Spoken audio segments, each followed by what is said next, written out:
तुम ही तो मेरा जीवन हो, अब साथ हमारे। तू तेरे बड़े भाई को बहुत पसंद करता है ना? पसंद तो करता हूँ पर रिस्पेक्ट ज्यादा है। संग परछाई सा बस ऐसा मैंने क्या कर दिया जो मुझे इस तरह बोल के चली गई? दुनिया जैसी दिखती है वैसी है नहीं, ये हमारी नजरों से छिपी एक अलग दुनिया है। अगं आई, ही नली तिकडी आहे।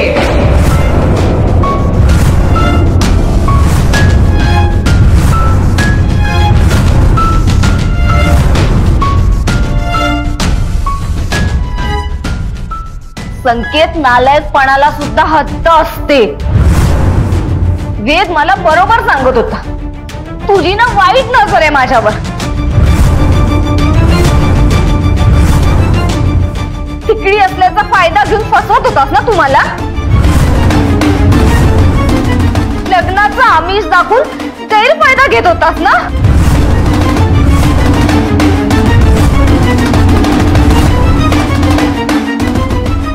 माझं हे चुकलं की मी वेदचं ऐकलं नाही। अरे कोण आहे वेद? काय बडबडते ही? तुला कळतंय ना तू काय बोलतेस ते?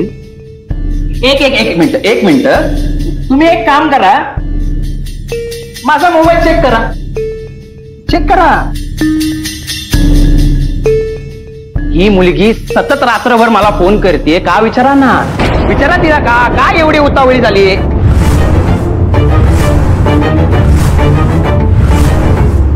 काय ग? माझ्या साखरपुड्याच्या दिवशी माझ्याच बेडरूम मध्ये ही मुलगी घुसते आणि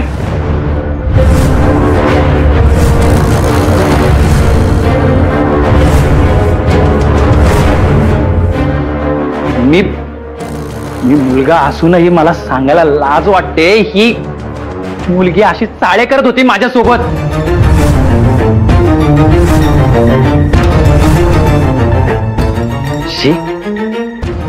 यावरून तुम्हाला कळालंच असेल ना काय कॅरेक्टरची असेल ही। संकेत,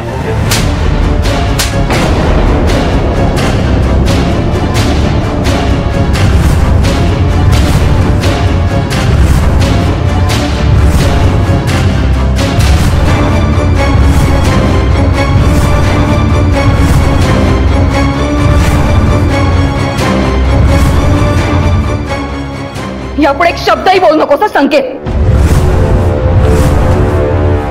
तू नलीच्या चारित्र्याविषयी काही बोलण्याआधी मी सगळ्यांना खरं सांगेन। मी संकेतला भेटायला त्याच्या कॅफेत गेले होते तेव्हा त्यानं मला स्वतः सांगितलं होतं की लग्नाविषयी मी आईशी बोलेन।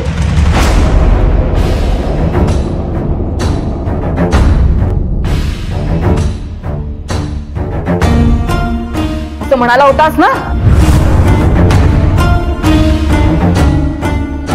मग बोल आई समोर। बरं झालं, जे झालं ना ते बरंच झालं। याच्यासोबत लग्न केल्यानंतर मला ह्याचा खरा चेहरा समजला असता ना तर मी काय केलं असतं?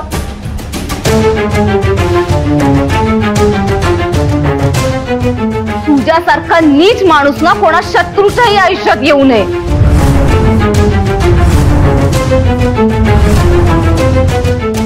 आता हे सगळं झाल्यावर हा साखरपुडा झाला तर आश्चर्यच।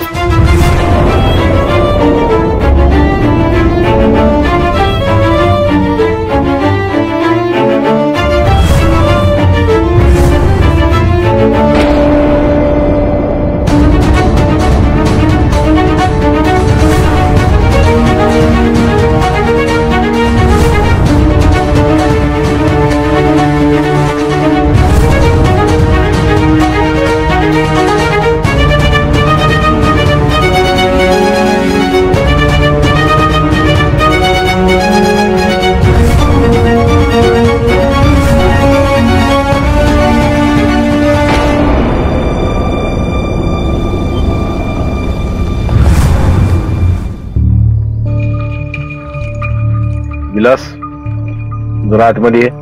ठीक आहे।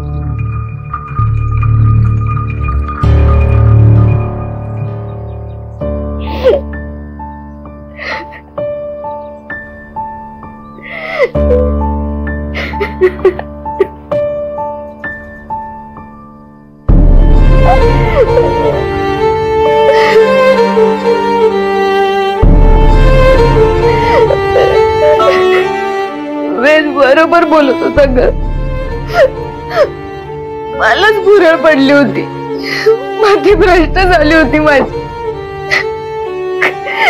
काय बरोबर आहे काय चुकीचं आहे काही कळत नव्हतं मला.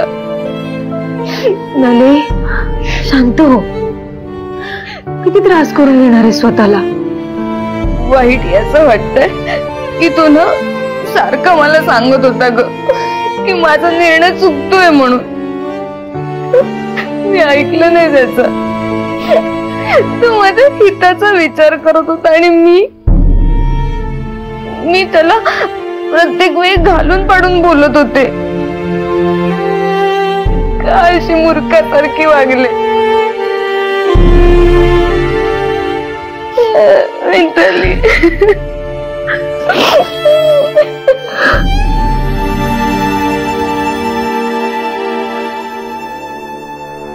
ऐक ऐक ऐक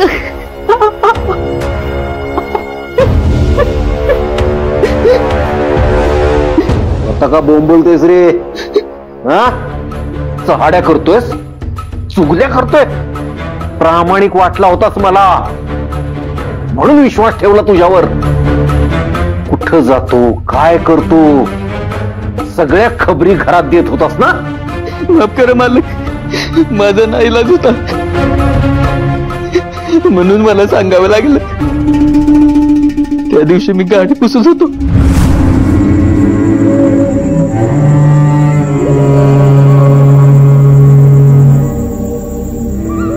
काय बाळू, नमस्कार आई साहेब. गाडी अगदी मन लावून चकाचक करतोयस. साहेबांना गाडी एकदम चकाचक लागते ना, डोळा सण होत नाही अजिबात गाडीवर. ते आहेच रे, पण तू गाडी नीट चालवतोस ना? हा चालवतो की. साहेबांना ऑफिस मध्येच सोडतोस ना? हा सोडतो. ऑफिस वरून येताना घरीच आणून सोडतोस ना? हा. ऑफिस वरून सरळ घरात येता का वाटेत कुणाच्या घरी थांबता? ऑफिस वरून आम्ही सुटलो की डायरेक्ट घरी जातो. असं कसं? साहेब कुणाला तरी भेटत असतीलच ना, कुणाला दागिना मोगऱ्याचा गजरा भेट देत असतीलच ना. साहेब कामावरून डायरेक्ट मला गाडी घरीच न्यायला सांगतात. अरे वा, उत्तमच आहे. वा वा वा, पण तुझा चेहरा का पांढरा पडलाय? काय आहे बाळू, तू मोठा एकनिष्ठ आणि इमानदार आहेस. जरा सुद्धा इकडचं तिकडे करत नाहीस, पण माणसाला केलेल्या उपकाराची जाणीव असायला हवी. तुझ्या बहिणीच्या लग्नात बाबांनी मदत नाही केली, मी केली. मोठी रक्कम दिली. होय साहेब. ठीक आहे, तू एक काम कर, उचल घेतलेली रक्कम उद्याच्या उद्या मला परत आणून दे. मी तुझा हिशोब करायला सांगते. कामावर नाही आलास तरी चालेल. आई साहेब, आई साहेब असं करू नका. आई साहेब मला माफ करा. आई साहेब माझ्या बायकावर रस्त्यावर येतील. आई साहेब माझ्या पोटावर पाहिलं. आई साहेब असं करू नका, असं करू नका. आई साहेब माझ्याकडनं चूक झाली. आई साहेब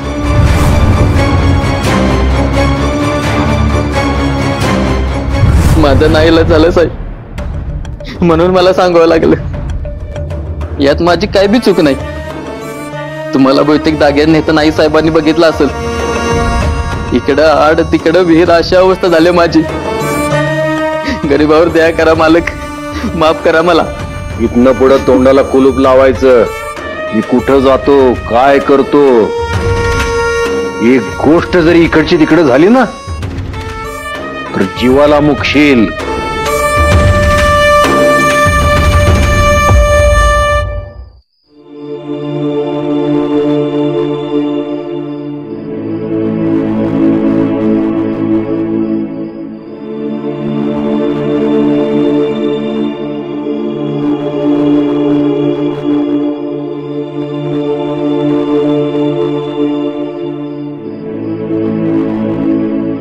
तुला असं तळमळताना बघवत नाही रे.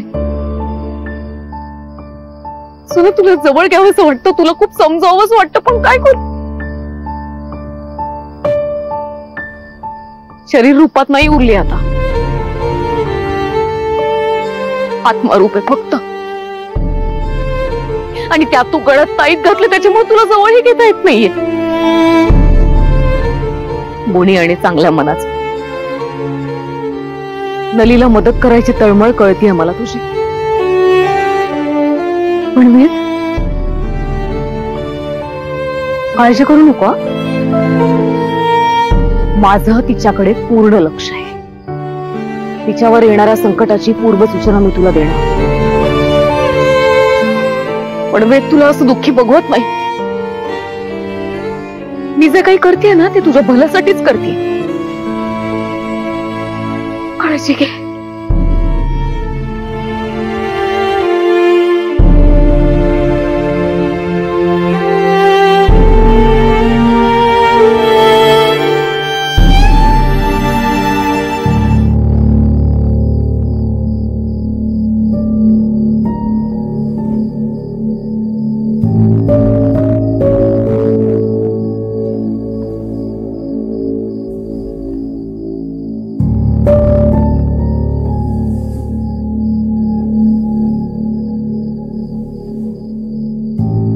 वेद, अरे काय करतोस तू इकडे या वेळेला? समजलं.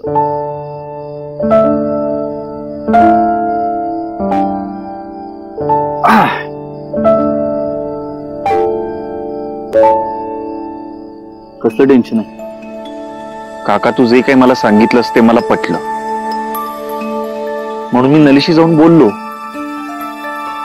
अर्थात तिला माझं म्हणणं लगेच पटलं नाही. पटेल, अरे मग काका तसं कळवायला नको का?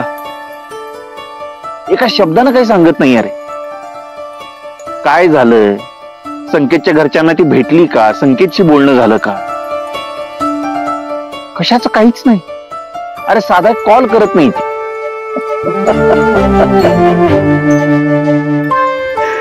अरे तिला थोडा वेळ तरी दे. हे बघ, तू तिला खरं सांगितलंस, समजावून सांगितलंस, तू तुझं काम केलंस आणि तू केलेल्या प्रामाणिक प्रयत्नांना यश नक्की मिळेल. विश्वास ठेव.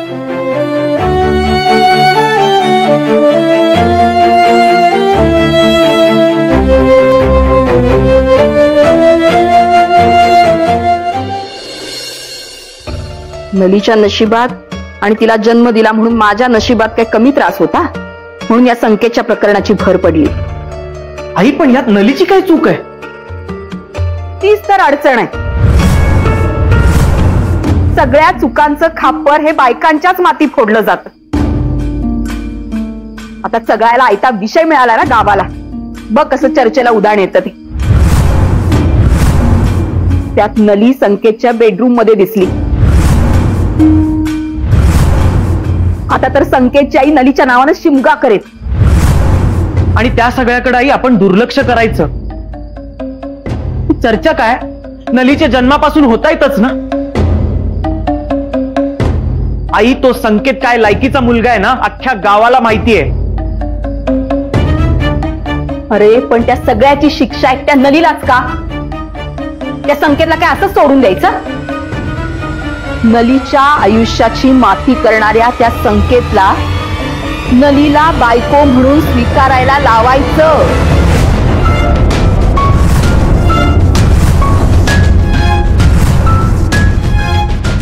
संकेतनं दिलेलं वचन त्याला पूर्ण करायला भाग पाडायचं. आता संकेतचं लग्न होईल ते फक्त नलीशीच.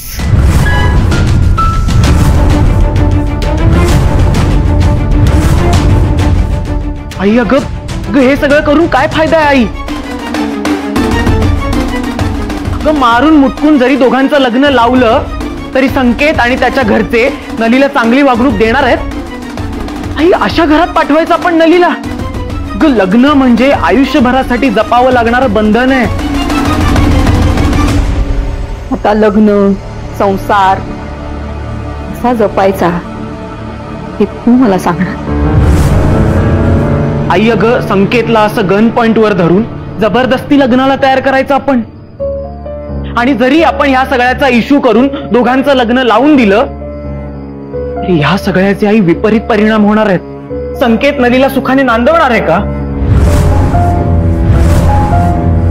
फक्त नावाला कपाळावर कुंकू आणि गळ्यात मंगळसूत्र असून काय फायदा आहे आई? आई, ह्या सगळ्यात नलीची फरफटच होणार आहे. हे म्हणजे आगीतून उठून फोपाटात गेल्यासारखं होईल आई, प्लीज. मला काय म्हणायचंय ते तुला कळत नाहीये ऋषी. मला आत्ता सांग, नलीच्या नशिबात आत्ता सुख आहे का? कशी वागतायत माणसं तिच्याशी? कसे बघतायत तिच्याकडं? अरे नलीला कायम अशीच वागणूक मिळणार आहे.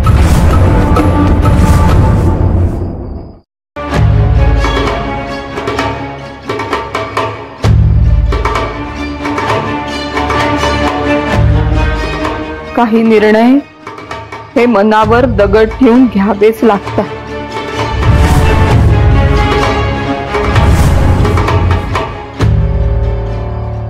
मी गावात पूर्वी एक पिकळी बघितलीये. तिच्या वेदना, तिचा आक्रोश, घुसमट सगळं जवळून बघितलंय मी. एखाद्या पक्षाच्या पिलाला चोचा मारून मारून कावळे जीव घेतात ना, तस पिकळीला टोचून टोचून घायाळ करतात माणसं. खूप कठीण असतं पिकळीचं आयुष्य.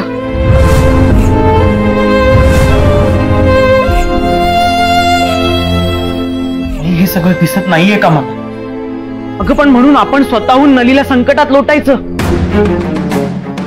अरे पण लग्न लावून देतो ना आपण तिचं. ऋषी, तुला दिसत नाहीये जे मला दिसतंय. उद्या पुढं मागं तुझं लग्न होईल, तुझी बायको घरी येईल. तिला पिकळी सोबत राहणं पटलं नाही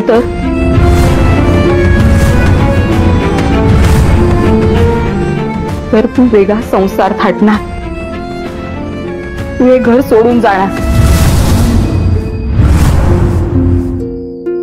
माझी आधीच 2 मुलं हे घर सोडून गेली आहेत. मला माझ्या नवऱ्याची सोबत नाही, कारण पिकळी. लग्न केल्याशिवाय नलीच्या आयुष्याला पूर्णत्व येणार नाहीये ऋषी.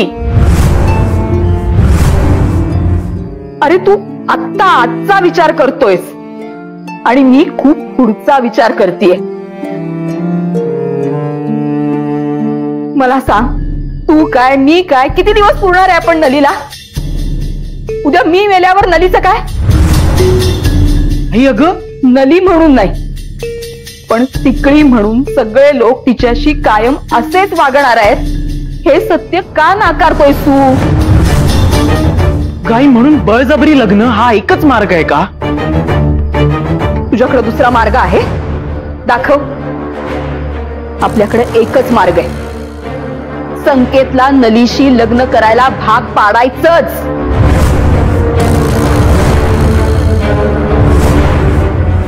आज गावातले 100 लोक तिच्याशी वाईट वागतायत.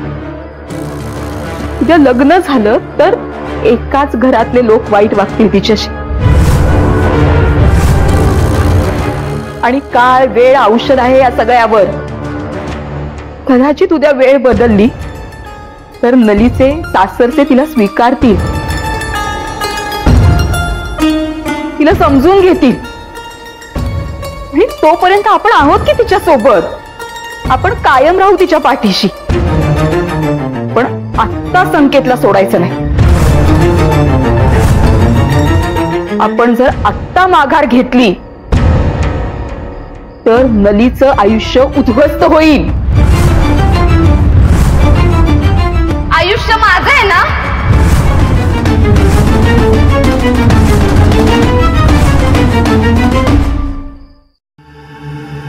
मग ते नीट सावरायचं की उद्ध्वस्त करायचं नाही याचा निर्णय मला घेऊ दे.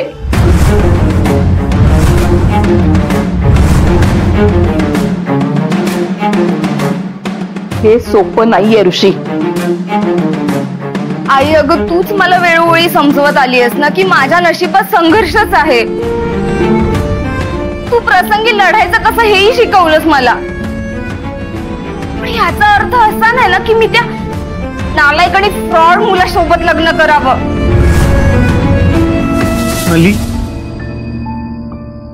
दादा दादा मला माहितीये रे की माझ्या तिकडे असण्याचा त्रास तुलाही होतो.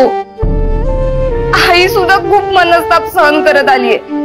पण मी तुम्हा दोघांनाही खात्री देते की माझ्या आयुष्याचं ओझं मी तुमच्या दोघांच्या खांद्यावर नाही टाकणार. एक वेळ मी अविवाहित राहील पण त्या संकेत सोबत लग्न नाही करणार.